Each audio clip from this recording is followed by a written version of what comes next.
우리 사도행전 말씀 헤롯이 무너진 자리에 하나님의 말씀이 세워진다라는 제목으로 하나님 말씀 나누도록 하겠습니다. 어느 동네에 그 장사가 너무 잘 되는 치킨집이 있었다고 해요. 소문에는 이 맛도 맛이지만 젊은 사장님이 되게 친절하고 외모가 아주 연예인처럼 아주 호감형이었다는 거예요. 그래서 이 궁금해진 어느 아주머니가 방문을 했는데 진짜 깜짝 놀랄 정도로 얼굴에 빛이 날 정도로 잘생겼더래요. 잠시 후에 주문한 치킨을 이렇게 받아 들고서는 이게 돌아서려는데 그 젊은 총각 사장님이 말하더라는 거예요. 누나 더 필요한 건 없으세요? 그러더라는 거예요. 그 누나의 그 누나라는 한마디에 그 마음이 심쿵하더라는 거예요. 그러면서 생각했대요. 이래서 사람들이 많이 오나 보다. 소문처럼 되게 친절하네. 그리고는 머뭇거리면서 이렇게 말을 못하고 있으니까 사장님이 다시 한번 이상하게 쳐다보면서 또박또박 이렇게 묻더랍니다. 저기 무나 더 필요한 건 없으세요? 이렇게 물었다는 거예요. 네, 무나. 네. 누나가 아니고 무나. 네. 사람들은 자기가 듣고 싶은 대로 듣는 경향이 있죠. 오늘 말씀을 그렇게 들으시면 안 됩니다. 오늘 말씀을 한번 또박또박 잘 들으시면 좋겠어요. 하나님께서 가장 미워하는 것이 있다면 교만입니다. 성경에서 교만으로 번역된 단어를 한번 검색해 보니까 총 132개의 구절이 나와요. 하나님께서 교만한 마음을 얼마나 싫어하시는지를 잘 알 수 있죠. 그렇다면 하나님께서는 왜 유독 이 교만한 마음을 갖지 말 것을 재차 강조하시는 걸까요? 이유는 명확합니다. 성경이 말하는 교만은 자기가 하나님이 되고자 하는 마음이기 때문에 그래요. 여러분, 인류 최초의 죄가 어떻게 시작되었죠? 창세기 3장 5절이 이렇게 기록합니다. 너희가 그것을 먹는 날에는 너희 눈이 밝아져 하나님과 같이 되어 선악을 알 줄 하나님이 아심이니라. 하나님과 같이 되고자 하는 마음 때문이었다는 거예요. 이 아담과 하와의 죄가 후손인 가인에게로 이어집니다. 가인이 아벨을 죽이고 하나님 곁을 떠나잖아요. 그런데 그때 가인이 가장 먼저 했던 일이 뭐죠? 성을 쌓는 일이었어요. 왜 성을 쌓습니까?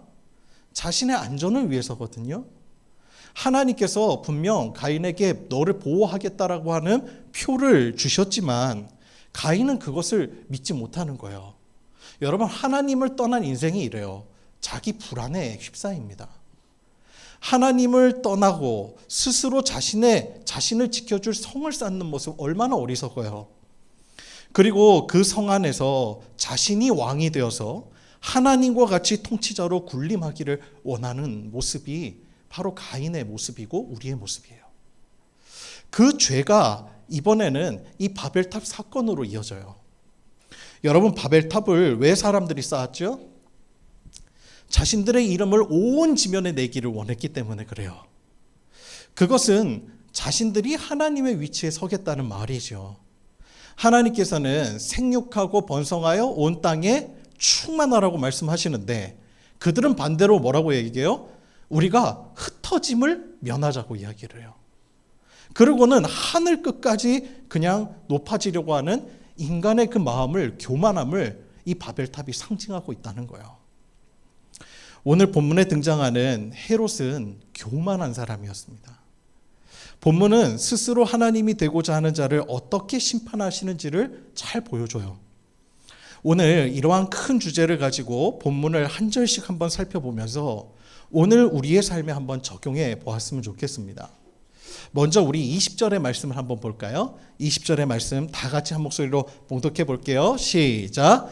헤롯이 두로와 시돈 사람들을 대단히 노여워하니 그들의 지방이 왕국에서 나는 양식을 먹는 까닭에 한 마음으로 그에게 나와 왕의 침소 맡은 신하 블라스도를 설득하여 화목하기를 청한지라. 아멘.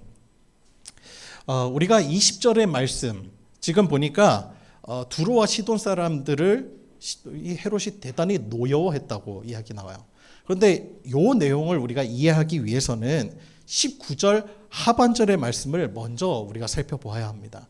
19절 하반절의 말씀을 제가 읽어드릴게요. 들어보세요. 헤롯이 유대를 떠나 가이사랴로 내려가서 머무니라. 자, 오늘 본문의 사건이 일어난 장소가 어디라고 설명되어요? 가이사랴라고 나와요. 당시 이스라엘의 항구 도시는요, 크게 두 곳이 있었어요.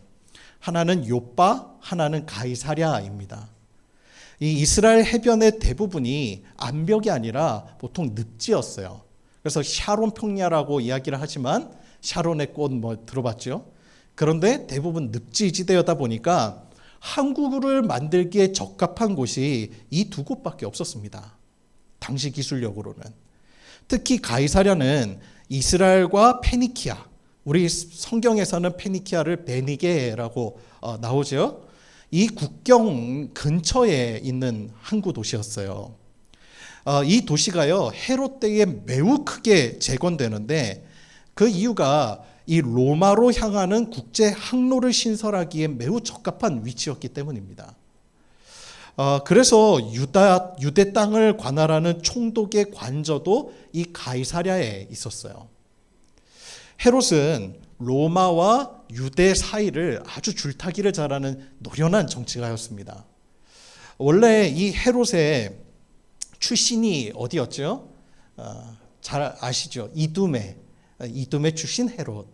이두메가 에서의 후손인 에돔 출신. 그게 이제 에돔이라는 바람이 세 글자로 하면 이두메이죠.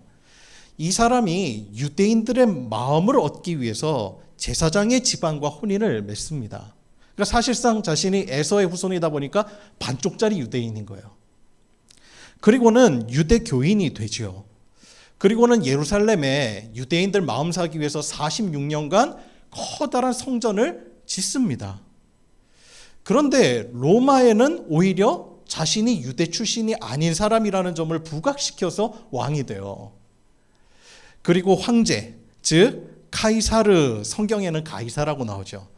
그 본문에 나오는 이 가이사의 마음을 얻기 위해 가이사랴라고 하는 이 항구 도시를 만든 겁니다.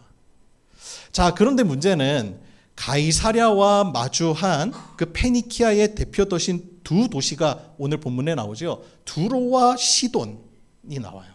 근데 그 사람들과 이쪽 지역 사람들과 잦은 다툼이 일어났다는 거예요. 이 가이사랴를 두고 서로 무역로를 확보하기 위한 다툼이었어요. 그로 인해서 이 헤롯의 심기가 평소에 대단히 좋지 못했던 것 같아요. 그래서 오늘 본문에 보니까 헤롯이 두로와 시돈 사람들과 교류를 끊어버리겠다라고 이야기를 하는 겁니다. 당시에 두로와 시돈이요, 자원이 대단히 풍부했던 곳이에요. 그 왜 다윗 때 성전에 쓸 백향목을 수입한 곳이 두로였거든요. 그런데 이 두로와 시돈에 한 가지 치명적인 약점이 있었어요. 그건 뭐냐면 그들의 주식인 밀과 보리를 이 대부분 유대 땅에서 수입하는 거예요. 그래서 헤롯이 아마도 그 곡식 수출에 제동을 걸었던 것 같아요. 요즘 식으로 표현하면 이 수출 통제를 통한 무역 전쟁을 이제 일으킨 거죠. 그런데 이 전쟁에서 누가 승리를 합니까? 헤롯이에요, 헤롯. 헤롯이 승리하게 되죠. 그러다 보니까 두로와 시돈 사람들이 헤롯의 측근인 블라스도를 설득하여 관계를 개선하고자 했습니다. 그게 20절의 내용인 거예요.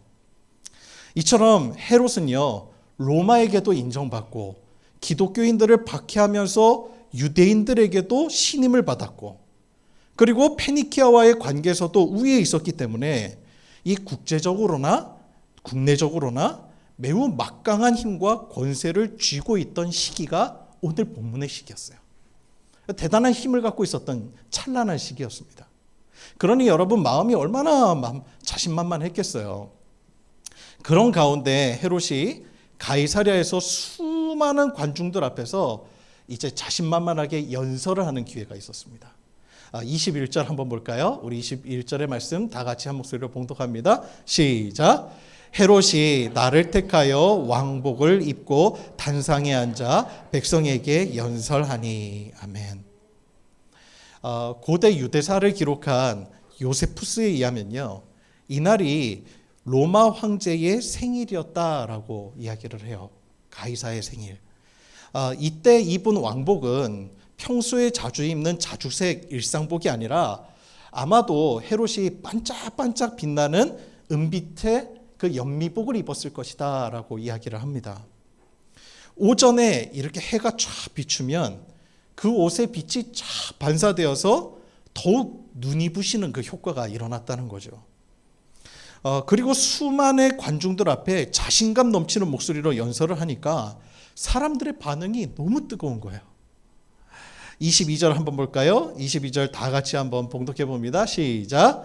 백성들이 크게 부르되 이것은 신의 소리요 사람의 소리가 아니라 하거늘. 아멘.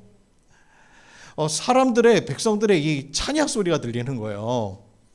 헤롯은 사람들의 평가에 완전히 취해버린 거예요. 권력의 최정점에 서니까 자신이 마치 진짜 하나님이 된 듯한 착각이 들었습니다. 그래서 23절에 보니까 헤롯이 영광을 하나님께로 돌리지 아니하므로 주의 사자가 곧 친히 벌레에 먹혀 죽으니라. 여기서 헤롯이 하나님께 영광을 돌리지 아니하였다라고 하는 이 표현은요, 단순한 그런 수사적인 표현이 아니에요. 그가 평소에 살아가는 삶의 방식이 그랬다는 겁니다. 단 한 번이 아니라 평상시의 삶이 그러한 삶을 살아가고 있었던 사람이에요. 그러한 교만한 태도가 결국 그의 인생의 최후를 불러온 거예요. 가장 정점에 있을 때. 여러분, 우리가 신앙생활하면서 가장 조심해야 할 것이 자신을 취하게 만드는 사람들의 평가예요. 이유 있는 비판은 들을 때 마음은 쓰지만 그것은 결국 약이 됩니다. 그런데 칭찬은 독이 될 때가 참 많아요. 칭찬에 익숙해지면 마치 자신이 진짜 그런 존재인 것처럼 착각하게 된다는 거예요. 제가 대학원 때 설교 플렉티쿰이라고 하는 과목이 있었거든요. 설교학을 이제 실습하는 거죠. 그때 교수님이 그런 말씀하셨어요. 설교에 은혜 받았다. 설교가 좋다. 그런 말에 제발 취하지 말라는 거예요. 그 중에 그렇게 말하는 한 80%의 성도님들은 목회자를 그냥 격려해주고 예의상 하는 말일 경우가 많다는 거예요. 그런데 그 말에 취하면 결국 설교를 자기 영광, 자기 칭찬을 추구하면서 준비하게 되더라는 거예요. 그러면 하나님의 도구로 사용되고 있으면서도 정작 자신은 설교라는 도구로 자기 만족을 추구하다가 교만한 사람으로 그냥 전락해 버릴 수 있는 거죠.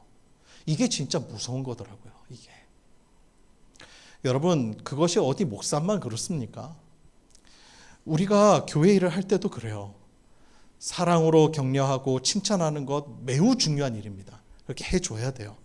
칭찬에 인색해서는 안 돼요. 그런데 그것을 받아들이는 사람은 하나님께 영광을 돌릴 줄 알아야 돼요. 왜 그래요? 그런 사역의 아름다운 열매를 결국 맺게 하신 분이 누구예요? 궁극적으로 하나님이시기 때문에 그래요. 여러분, 헤롯이 왜 죽었습니까? 사람들로부터 칭찬받아서예요? 하나님께 영광을 돌리지 않아서입니까? 둘 중에 뭐예요? 하나님께 영광을 돌리지 않았기 때문이라는 거예요. 그의 평소 태도가 그랬다는 거예요. 자신이 잘나서 지금 그런 권세를 누리는 줄 알았어요. 자신은 그런 칭찬받기에 마땅한 존재라고 믿었던 겁니다. 다시 말해서 하나님의 자리에 자신을 올려놓은 거예요. 그런 그를 하나님이 어떻게 하시지요? 오늘 말씀 하반절에 보니까 주의 사자가 곧 친히 벌레에 먹혀 죽으니라. 아멘. 벌레에 먹혀 죽게 하셨어요. 제가 이 점에 대해서 교회에 몇 년 전에 이 부분에 대한 이제 해석을 성도님들과 말씀 공부 시간에 함께 나눈 적이 있지요. 이 말씀에 보면 헤롯이 벌레에 먹혀 죽었는데 하나님께서 왜 벌레에 먹혀 죽게 하셨을까? 여기에 대단히 중요한 영적 의미가 있다고 말씀드렸습니다. 신학적 의미가 있어요. 실제로 헤롯은 벌레에 먹혀 죽었고 하나님께서 벌레에 먹혀 죽게 하신 이유가 있다고 역사가 요세푸스가 그의 죽음을 실제로 기록합니다. 그 기록이 유대 전쟁사 1권 656쪽에 기록이 되어 있어요. 거기에 보면 요세푸스의 기록을 그대로 읽어드릴게요. 잘 들어보세요. 피부 전체에 도저히 참기 어려운 가려움 증세가 있었고 장에서는 계속적인 통증이 있었으며 발에는 수종과 같은 종창이 있었고 배에는 염증이 있었다. 은밀한 부분의 괴저 때문에 벌레들이 나올 정도였고 천식까지 있어서 숨쉬기가 매우 힘들었으며 사지에 경련이 일어났다. 이게 실제 역사의 기록이에요. 자, 그렇다면 우리가 생각해 봐야 돼요. 도대체 왜 하나님은 다른 방법이 아니라 벌레에 먹혀 죽게 하셨을까? 벌레는 이스라엘 문화에서요, 가장 부정한 동물이자 가증한 것으로 여겨졌죠. 이유는 레위기가 말하고 있는 부정한 동물 중에 벌레가 해당되기 때문입니다. 벌레가 히브리 말로 이렇게 보면 톨라이트라고 하는 단어예요. 한글 성경에는요, 벌레, 버러지 혹은 지렁이라고 할 때 그때 이제 톨라이트라고 번역이 됩니다. 근데 한번 생각해 보세요. 사람이 죽으면 땅에 묻히지요. 그런데 사람이 죽으면 이 사람이 죽는 시체는 무덤은 이 죽음과 가까운 거잖아요. 그래서 부정한 거거든요. 제의적으로 보면. 근데 이런 무덤들을 성경에서는 음부, 그리고 이거를 히브리 말로는 스올이라고 표현을 해요. 그래서 우리가 음부의 권세, 그래서 스올이 사망의 권세라고도 표현을 하죠. 그런데 이렇게 스올에 떨어진 시체는 벌레나 지렁이가 먹고 살게 돼요. 그렇죠? 그래서 이 레위기 11장 41절에서 42절에 따르면 땅을 배로 기어다니는 것들은 모두 가증하다고 말하고 또 시체를 만지는 것을 부정하게 여겼고 게다가 죽음의 세상과 밀접하게 살아가는 이 벌레들이야말로 가장 가증하고 미천한 미물로 여겼다는 거예요. 그래서 성경에서 자기 자신을 가장 낮출 때 어떤 표현을 하지요? 자신이 벌레와 같다라는 표현을 해요. 그래서 시편 22편 6절에 보면 나는 벌레요 사람이 아니라 사람의 비방거리요 백성의 조롱거리니이다 이렇게 표현해요. 그리고 하나님 없으면 한순간도 살 수 없는 이 이스라엘 백성들을 향해 하나님께서는 이렇게도 말씀하십니다. 이사야서 41장 14절에 보면 버러지 같은 너 야곱아 너희 이스라엘 사람들아 두려워하지 말라 나 여호와가 말하노니 내가 너를 도울 것이라 내 구속자는 이스라엘의 거룩한 이니라 이렇게 말씀하세요. 이 벌레는 가장 가증하고 미천한 것으로 여겨졌던 거예요. 자, 그렇다면 우리가 추측이 되죠. 왜 헤롯이 가장 가증하고 미천한 것에 의하여 죽음을 당했을까? 그죠? 하나님이 가장 가증하게 여기시는 죄, 우상숭배, 즉 자신을 경배하도록 자기 자신을 우상으로 세운 죄야말로 벌레와 같은 가증한 죄였기 때문에 하나님께서는 스스로 높이는 자를 벌레, 그 미천한 것에 먹히도록 하셨다는 거예요. 이것이 주님의 역사를 상징하는 거예요. 자신이 가장 높다고 여겼던 교만을 가장 미천한 미물인 벌레를 통해 꺾으심으로써 하나님 앞에서 우리는 결코 교만할 수 없는 한낱 피조물임을 주님이 자각해 하시려는 의도가 이 말씀에 담겨져 있다는 거예요. 여러분, 오늘 말씀 우리에게 주는 메시지 분명해요. 가장 높은 권세와 힘이 있다고 생각했던 헤롯이 가장 연약하고 미천한 벌레에 먹혀 죽었다. 이것이야말로 가장 수치스러운 일 아니겠어요? 이것은 자신을 하나님의 자리에 놓고 교만하게 살아가는 사람들에게 주시는 하나님의 경고이자 교훈인 거예요. 사사기에 전환적인 인물이 한 명이 나와요. 기드온이죠.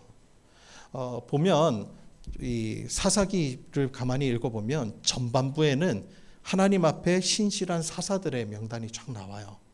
그런데 점점 갈수록 후반부에서는요, 이스라엘 백성들만 타락한 게 아니라 이 사사들까지 타락합니다. 결국에는 사사기의 마지막 부분이 어떻게 끝나요? 결국에는 그 레위인이 첩을 두어서 그래갖고 나중에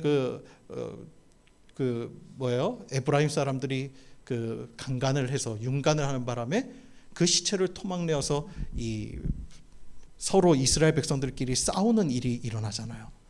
사사들까지도 타락하게 되는 그 과정들을 사사기가 명확하게 우리에게 보여줍니다. 그런데 그 시대를 반영하고 있어요. 그런데 그 전환적인 인물이 이 기드온입니다. 기드온은 초반에는 하나님의 말씀대로 잘 살아요. 승리한 사람입니다. 그런데 그 승리가 기드온을 무너뜨렸어요. 교만이 들었기 때문에 그래요. 왕처럼 살았습니다, 그가. 그래서 성경에 보면 제사장의 판결의 흉패인 에봇을 그가 자기의 성 오브라에다가 둬요. 그 중에 또한 70명의 아들을 두었는데 그 70명의 아들 중 첫째인 아비멜렉의 이름의 뜻이 뭐예요? 나의 아버지는 왕이시다라는 뜻이에요. 첫째 아들의 이름을 그렇게 지은 거예요. 자신을 왕으로 내세웠던 사람, 자칭 왕, 그는 비참한 최후를 맞이했어요. 그 후에 이 기드온 이후에 일어난 사사가 바로 돌라라고 하는 사사입니다. 근데 이 돌라라고 하는 이름의 뜻이 뭔지 아세요? 바로 이 톨라이트, 벌레라고 하는 뜻이에요. 자칭 왕은 죽고 연약한 사람은 일으키시는 그 하나님. 벌레와 같은 돌라를 일으키셔서 교만한 자를 꺾으신 거예요. 강한 자는 낮추시고 낮은 자를 들어 사용하시는 하나님에 대한 메시지가 여기에 담겨져 있는 거예요. 여러분, 하나님은 스스로 하나님이 되려는 사람을 낮추세요. 이유는 분명합니다. 그것이 가장 강력한 우상숭배이기 때문에 그래요. 그래서 하나님은 겸손한 자를 사랑하시는 거예요. 그리고 그것이 진짜 지혜 있는 자의 삶이에요. 열왕기상 3장은 솔로몬이 하나님께로부터 지혜를 받는 장면이 나오거든요. 그래서 우리가 지혜의 왕이라고 또 이야기를 하죠. 하나님께서 1000번째를 드린 솔로몬에게 네가 소원이 무엇이냐라고 하나님 물으세요. 그때 솔로몬이 이렇게 하나님 앞에 대답합니다. 잘 들어보세요. 나의 하나님 여호와여, 주께서 종으로 종의 아버지 다윗을 대신하여 왕이 되게 하셨사오나 종은 작은 아이라 출입할 줄을 알지 못하고 주께서 택하신 백성 가운데 있나이다. 그들은 큰 백성이라 수요가 많아서 셀 수도 없고 기록할 수도 없사오니 누가 주의 이 많은 백성을 재판할 수 있사오리이까. 듣는 마음을 종에게 주사 주의 백성을 재판하여 선악을 분별하게 하옵소서. 그런데 여러분 여기서 잘 보세요. 솔로몬이 하나님께 구한 것이 뭐예요? 지혜라는 단어가 나와요, 안 나와요? 안 나와요. 하나도 안 나와요. 솔로몬이 구한 것은요, 듣는 마음이에요. 그렇다면 우리는 왜 솔로몬이 지혜를 구했다고 알고 있는 거죠? 그 이유가 하나님의 대답 때문이에요. 하나님의 대답. 하나님이 이렇게 응답하십니다. 그의 말에. 열왕기상 3장 11절입니다. 제가 읽어드릴게요. 이에 하나님이 그에게 이르시되 내가 이것을 구하도다. 자기를 위하여 장수를 구하지 아니하며 부도 구하지 아니하며 자기를 원수의 생명을 멸하기도 구하지 아니하고 오직 송사를 듣고 분별하는 지혜를 구하였으니. 하나님은 분명히 솔로몬이 듣는 마음을 구했는데 하나님은 그것을 지혜를 구하였다라고 하나님이 응답하고 계시어요. 도대체 하나님은 왜 그렇게 말씀하셨을까요? 여기서 우리는 중요한 힌트를 얻을 수 있어요. 그래서 뭐냐면 성경이 말하는 지혜란 하나님의 뜻을 듣는 거라는 거예요. 하나님의 뜻을 듣는 거. 그게 지혜예요. 세상에서 말하는 지혜는 뭐예요? 지식을 사리에 맞게 적용하는 능력이잖아요. 또 세상을 살아가는 기술이라고도 말합니다. 즉 세상이 말하는 지혜는 사람이 가진 사람 안에 있는 능력이라고 말해요. 그러나 성경이 말하는 지혜는 사람 안에 있는 것이 아니라 사람 밖에 있다고 말합니다. 참된 지혜의 근본은 곧 하나님이시라고 우리에게 가르쳐 주시는 거예요. 여러분 분명히 아셔야 돼요. 세상의 지혜와 하나님의 지혜, 성경이 말하는 지혜가 뭐가 다르다고요? 지혜의 근원이 우리 안에 있어요? 그건 세상이 말하는 거예요. 그런데 성경은 우리 안에 없다고 말하는 거예요. 하나님의 뜻을 듣는 마음, 그것이 곧 지혜인 거예요. 그렇기 때문에 솔로몬이 구한 듣는 마음을 하나님은 지혜라고 인정하신 거예요. 이것이 겸손한 사람이요, 하나님께서 쓰실 수 있는 사람이더라는 거예요. 그렇기 때문에 여러분, 문제가 생겼을 때 자신의 모든 능력과 지혜, 해결 방법이 자신에게 있다고 생각하는 사람은 어떻게 행동할까요? 모든 일을 자신의 기준과 방법, 계획대로 아마 처리해 나갈 거예요. 그러한 사람은 이렇게 말할 거예요. 나에게는 이 문제를 해결할 능력이 있어. 나에게는 지식과 경험이 아주 많다고. 내 힘만으로도 다 해결할 수 있어. 그런데 꼭 이런 분들이 나중에 실패하면 상담을 와요.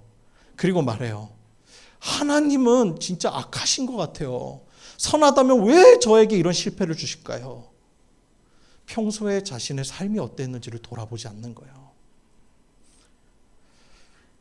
반대로 이렇게 하나님 앞에 교만하였던 이 헤롯, 하늘 벌레에게 먹혀 죽지요. 그런데 오늘 본문은요, 그렇게 자신을 높인 헤롯은 죽어요. 무너져요.